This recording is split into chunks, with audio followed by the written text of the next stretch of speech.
Merci Monsieur le Président. Chers collègues, au nom du groupe ADLE, je tiens d'abord à saluer le rapport réalisé par notre collègue, Madame Fatalieva, que nous soutiendrons sans réserve, et qui, avec justesse, traite du sujet très sensible des victimes civiles lors des conflits armés, en particulier des enfants. Et je dis bien avec justesse parce que le rapport démontre que ce sujet est d'une triste actualité.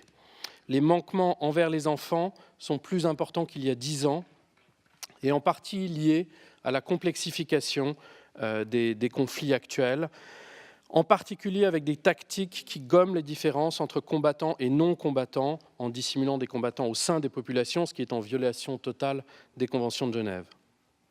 Par conséquent, et en dépit de cette complexité qu'il faut bien sûr garder à l'esprit, il nous incombe à tous, parlementaires des États membres du Conseil de l'Europe, d'attirer l'attention de nos gouvernements et plus généralement de la communauté internationale sur ce sujet.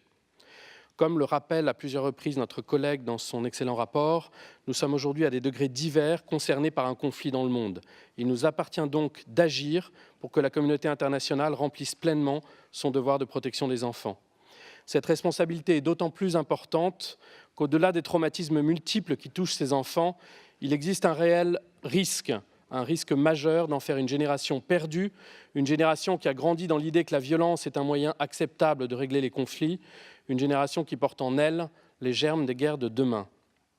Alors, mes chers collègues, plus encore que toute autre victime, ces enfants ont besoin de nous et le groupe ADLE soutiendra pleinement ce rapport et nous appelons, comme le recommande le rapport, à la mise en œuvre des mesures concrètes ciblées sur la prévention, la protection et la reconstruction de l'enfant qui tiennent compte des différents niveaux d'action possibles. Et je tiens particulièrement, Monsieur le Président, chers collègues, à saluer à ce titre l'action des organisations internationales et des ONG de terrain qui, souvent dans des conditions extrêmement difficiles, contribuent très largement à relever ce défi. Et je pense qu'au nom du Conseil, nous pouvons les en remercier. Je vous remercie. Nous voterons ce rapport sans réserve.